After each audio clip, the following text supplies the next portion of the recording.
headlines of this hour on VTV News. Land recovery period for construction of Thanh International Airport to be extended.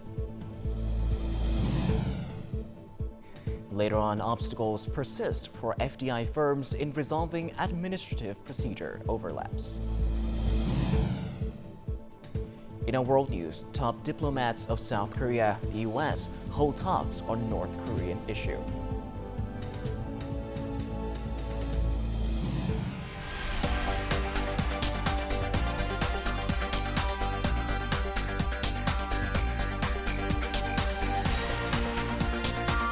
Broadcasting from Hanoi, the capital of Vietnam. VTV News starts right now. Good afternoon. It is currently 3 p.m. local time and you're tuning into 30 minutes of VTV News. I'm Lilin Lei with the latest updates. Now, the National Assembly held a plenary session on Thursday morning to discuss adjustments to certain aspects of the resolution on the feasibility study report of the land acquisition project, compensation, support, and resettlement of Thanh International Airport. The majority of deputies in attendance agreed to extend the land recovery period by 3 years, citing difficulties in the recovery process. Additionally, some deputies suggested expediting the construction of component projects to ensure the well-being of individuals whose land has been used for the airport's development. Specifically, Component 2 consists of 11 sub-projects, including schools, markets, and a cultural center. During the session, deputies also provided feedback on the draft resolution for piloting specific mechanisms and policies related to investment in traffic infrastructure construction. Administrative procedures are a major concern for foreign businesses operating in or intending to invest in Vietnam. According to the third quarter Business Confidence Index report from the European Chamber of Commerce Eurocham in Vietnam, nearly 60% of European businesses identified administrative inefficiencies as the primary regulatory obstacles. The overlapping handling of administrative procedures by government agencies has created difficulties for many foreign direct investment or FDI enterprises. According to current regulations, local tax authorities are responsible for handling value-added tax refund procedures for enterprises, including foreign invested ones. The process takes a maximum of 6 working days for first refund, check later, and 40 days for first check, refund later. However, even after 2.5 months, some businesses have still not received any results from the tax authorities. The tax authorities informed some of our customers that they were still waiting for responses from related agencies and that they would proceed with the procedures once they received those responses. However, after a considerable amount of time, our customers still haven't received the results. This situation also occurs in other procedures, which raises concerns among FDI firms. The issue arises from the overlap in handling administrative procedures among different agencies. As the socio-economy has been developing, more issues are arising at a faster pace, which requires more specific legal documents related to these issues.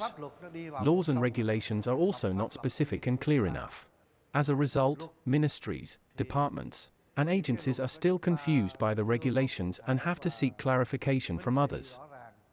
According to statistics, from 2021 to June of this year, 2,352 business regulations were reduced and simplified across 191 legal documents.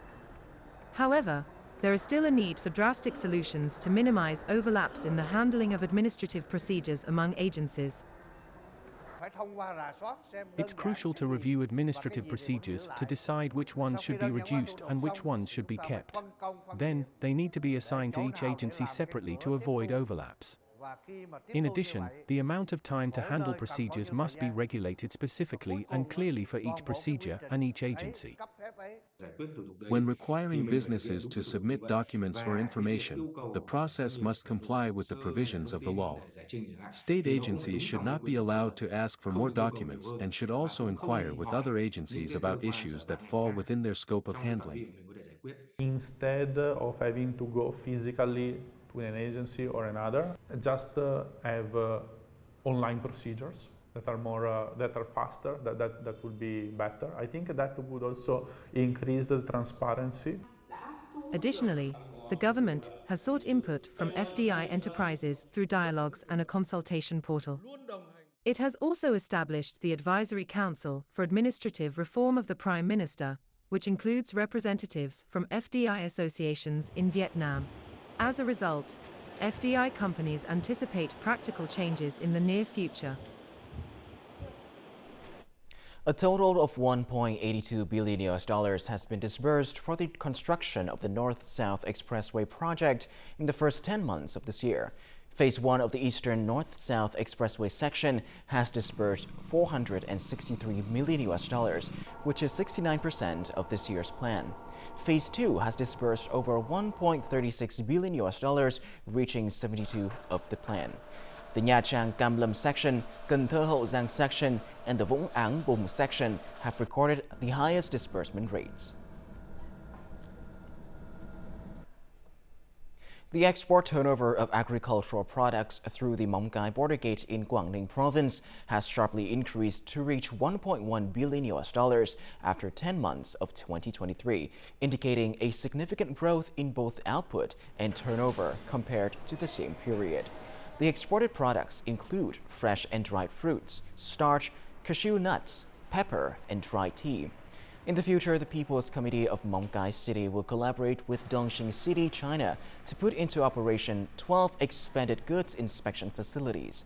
This collaboration aims to improve customs clearance capacity for Vietnamese fruits. In the fourth quarter of this year, approximately 4 million tons of key fruits are expected to be harvested and consumed. As a result, fruit and vegetable exports in the last 2 months of the year are projected to generate revenue of $0.6 to $0.8 billion.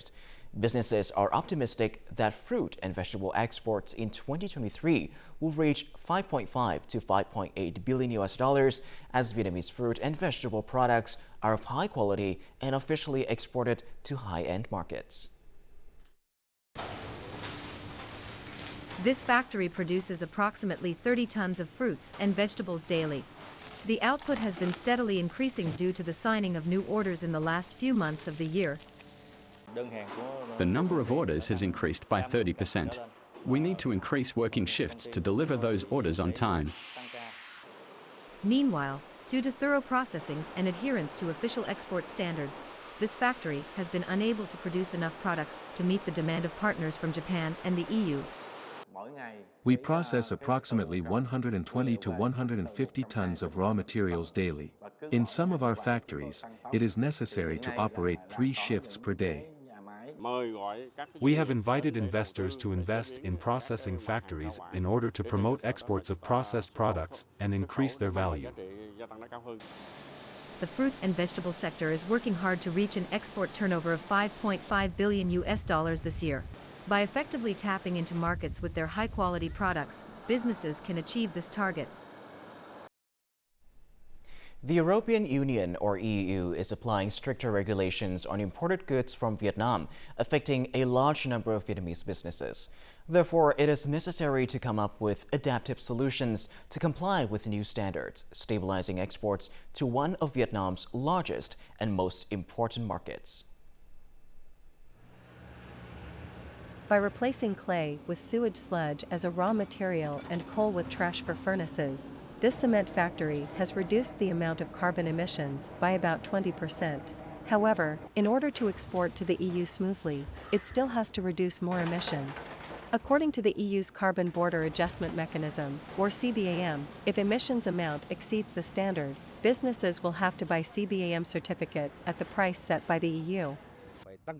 It will increase our costs by 5 to 10 euros per 1 ton of products if we don't meet the requirement. Not many Vietnamese cement firms meet this requirement. Solutions are needed to satisfy the EU market in the coming time. Reducing emissions is one of the actions of the EU Green Deal. In 1 year, goods that want to enter Europe must prove that they are not related to deforestation. Vietnam's coffee industry is expected to suffer impacts of this deal. Determining the geographical location of each plot of land is difficult. This requires concerted efforts and close coordination from state management agencies, localities, and businesses. It's not becoming an obstacle for trade, and especially we are mindful of SMEs and in area of agriculture of smallholders by providing clear guidance and ensuring that deforestation regulation is not creating excessive administrative burden which could become an obstacle. EU green standards affect most products considered Vietnam's strengths. In addition to challenges, the change in green standards of the EU and other markets also bring opportunities if there is quick adaptation from both management agencies and the business community. Before we move on, let's have a look at the exchange rate between the Vietnam dong and some world currencies in today's market.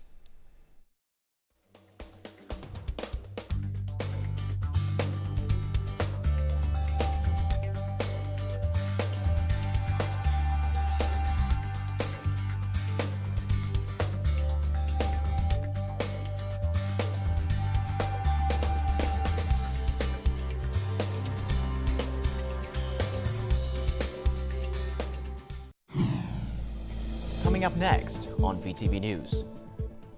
Phu Quoc makes effort to reduce plastic wastes.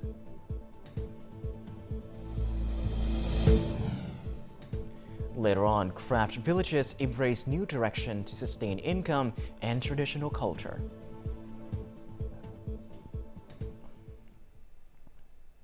Welcome back to VTV News Live. Now, Quảng Ngãi has proposed a temporary fishing ban for 5 coastal areas to protect the environment's biodiversity and aquatic resources. The total proposed ban area is over 35,000 hectares, which accounts for more than 12% of the province's coastal area. The Provincial Department of Agriculture and Rural Development has suggested piloting 2 types of temporary bans. The first is a 1-month ban from May 1st to May 30th in coastal waters. The second is a 3-month ban from March to May, coinciding with the main breeding season of aquatic species that are highly vulnerable to invasive fishing techniques. In addition to the 5 aquatic resource protection areas, Quảng Ngãi province also proposes extending the temporary ban to the Gan Yen Aquatic Resource Protection Area and the Lý Sơn Marine Conservation Area. On Wednesday, the Coast Guard successfully rescued 6 people, including a 3-year-old child, from a sinking boat in the waters of Con Đảo. The accident occurred in the early morning, approximately 18 nautical miles from Con Đảo Island. The fishing boat was carrying 3,000 ice cubes from Sóc Trăng province. After 2 hours of rescue efforts, the Region 3 Coast Guard Rescue Force managed to bring the 6 people onto the rescue boat and attempted to save the sinking fishing boat. However, due to the large volume of water, the ship sank afterwards. All distressed crew members were then handed over to the Con Đảo Border Guard Station in normal health condition. In addition to promoting tourism development, Phu Quoc Island in Kiên Giang province is also making efforts to reduce environmental pollution. One specific task being employed is encouraging people, businesses, and tourists to minimize waste discharge, particularly plastic waste. This initiative has already shown positive results. In the past, waste was indiscriminately thrown on beaches and roads, both within and outside the city, without timely treatment. However, waste is now collected on a daily, weekly, and monthly basis. Thanks to this initiative, the environment here has become greener, cleaner, and more beautiful. Compared to previous times, I have noticed a significant improvement in the environmental situation. Raising awareness among people and mobilizing them to participate in environmental protection activities have been fundamental to achieving this outcome. On average, Phu Quoc Island collects 170 to 180 tons of new household waste per day. The goal for 2025 is to reduce the amount of waste by 30% compared to 2020. Recently, we have been tasked with classifying waste in the city's waste collection areas. Our goal is to implement 100% waste classification at the source.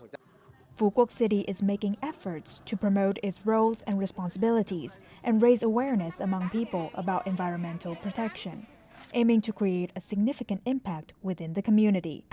All these efforts are focused on achieving a plastic waste-free island. Recently, the Embassy of Saudi Arabia in Hanoi, in coordination with the Saudi Fund for Development (SFD), organized a conference to share the contributions of the SFD fund in Vietnam and around the world. The event was attended by the Deputy Minister of Planning and Investment, leaders from various ministries and local branches, as well as representatives from foreign embassies and agencies in Vietnam. So far, the SFD has granted preferential loans for 12 projects in Vietnam. These projects include the construction and expansion of educational and medical facilities, the development of transportation routes, and the renovation of infrastructure in rural areas affected by natural disasters. In response, the Ministry of Planning and Investment expressed its commitment to supporting and resolving any legal and procedural challenges faced by the SFD-funded projects. The ministry aims to ensure the effective and sustainable implementation of these projects and make the most of this valuable source of funding. Now, compared to many provinces and cities nationwide, Bà Rịa Vũng Tàu is not a region with a large number of ethnic groups. Currently, the entire province has nearly 9,000 households belonging to ethnic minorities, comprising more than 25,700 individuals, accounting for only 2.3% of the province population. However, during the development process, the province consistently prioritizes the needs of this particular group. Since the beginning of 2023, Xuyên Mộc district has handed over 40 houses of ethnic households. The provision of new houses has brought happiness to the people here and has motivated them to overcome difficulties and escape poverty. In this new house, there is better ventilation. It is not heavily affected by rain. Bà Rịa Vũng Tàu province has allocated nearly $14.7 million to improve roads and construct electricity and irrigation projects. In addition, they have allocated nearly $2 million to implement direct support policies for people to construct and repair houses. Last year, I received support from the state to repair my house and was provided with a herd of breeding goats. As a result, I have a stable job to take care of my family. As of now, 98% of ethnic households in the province have access to national grid electricity, fresh water, and solid housing. There are no longer any ethnic households in the province that are considered poor based on national standards. However, based on provincial standards, there are still 341 poor households, accounting for 3.8% of the total number of ethnic households.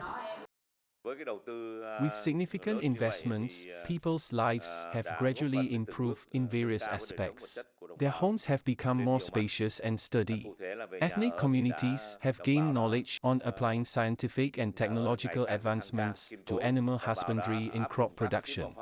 Students at all educational levels are also provided support, which encourages them to attend school.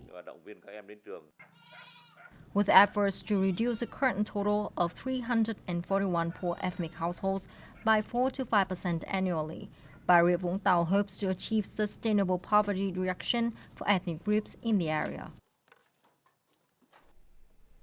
Vietnamese traditional craft villages play a significant role in the socio-economic development of localities. They create employment opportunities and increased income for the local population. One of the reasons behind their success is their continuous efforts to innovate and add value to their products. These craft villages also contribute to the preservation and development of over 5,000 craft villages across the country. The colorful incense sticks in the autumn sun have attracted many visitors to this village. VTVgo, once a purely agricultural locality, has now transformed into a tourism craft village. On average, the village welcomes 100 to 200 tourists each day. I'm so excited. Our incense making has been developing. Visitors, including both domestic and foreign ones, buy a lot of our products. In recent years, craft villages across the country have undergone significant changes, making significant contributions to the revenues of localities. It is estimated that craft villages in Hanoi generate an annual revenue of over $820 million, creating 600 to 800 regular jobs in each village. Authorities play an important role in providing support for infrastructure, raw material areas, and trade promotion for villages. Artisans know their profession and products best, and how to introduce to consumers. They can create different things that attract tourists. Vietnam has successfully exported numerous craft products to countries around the world. The annual export turnover of these handicraft products exceeds $2 billion. As part of the program to preserve and develop Vietnamese craft villages from 2021 to 2030, the goal is to increase the turnover to approximately $6 billion by 2030. It is crucial to create a brand for products from Vietnam, rather than simply products made in Vietnam. By doing so, we can enhance the value and quality of the products and optimize prices. The Festival of Preserving and Developing Vietnamese Craft Villages is being held in Hanoi for the first time from November the 9th to the 12th. The event aims to support Vietnamese artisans and craft villages in enhancing their skills and keeping up with current consumption trends, ultimately promoting their product brands. Vietnam-France relations have been strengthened thanks to cultural exchange activities. And now Vietnamese language has become very popular in France as many overseas Vietnamese continue seeking ways to promote Vietnamese culture in foreign countries. Vietnamese French musician Marie Ngo Hương Giang has inspired her little French students to study Vietnamese language in a very unique way. Join us in the following report to discover more.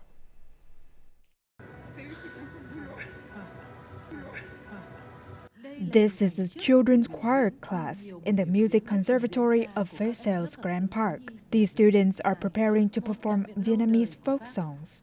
They all feel very excited to sing new songs in Vietnamese.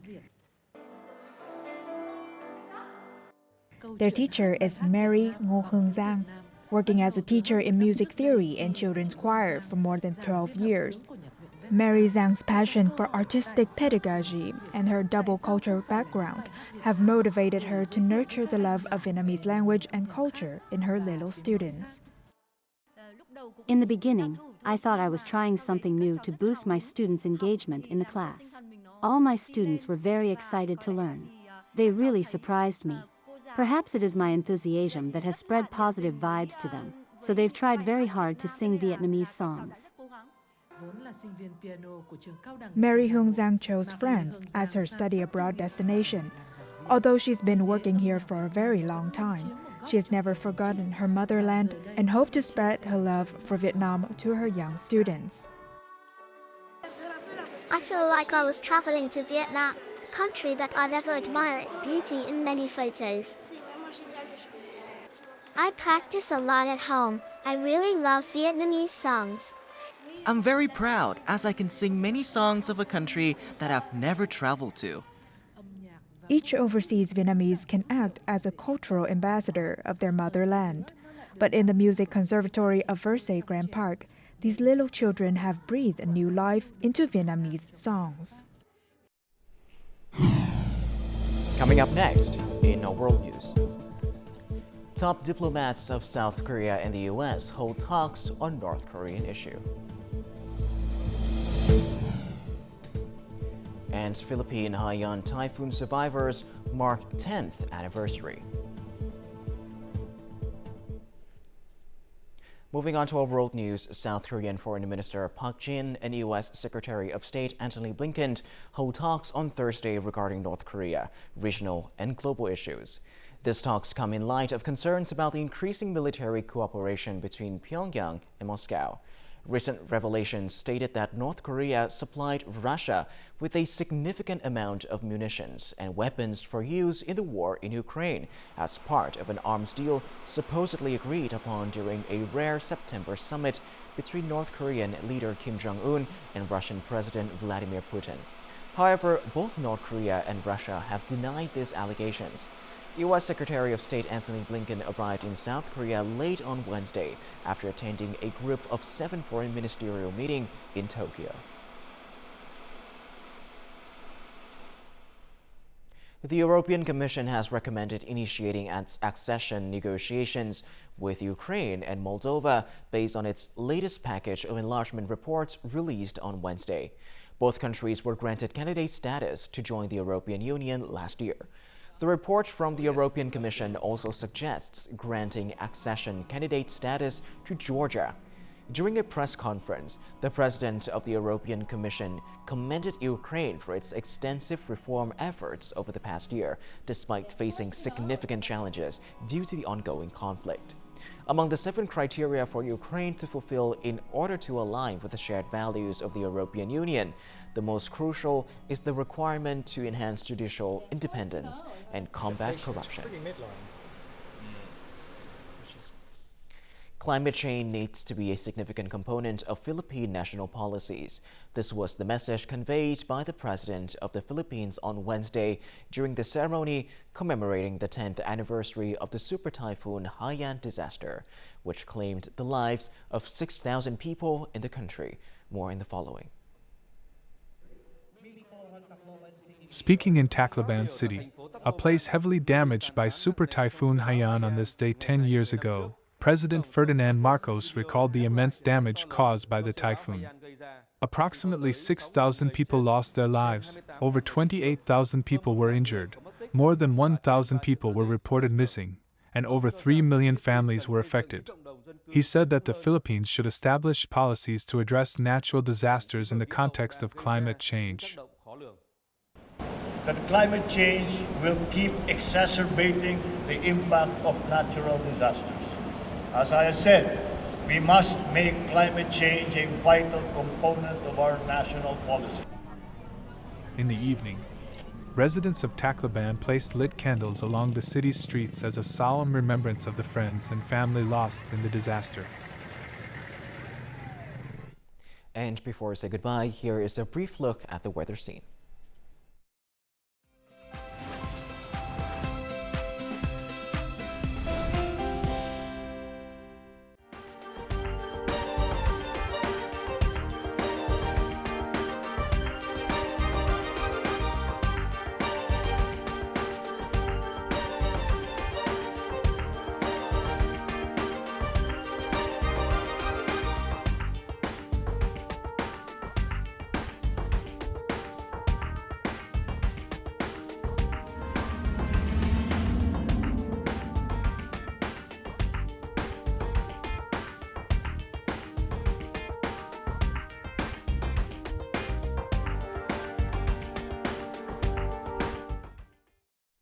And that is all that we have for this hour on VTV News. To rewatch our program, you can visit our website, our YouTube channel, or download a mobile app, VTVgo, for more. Thank you for watching, and goodbye for now.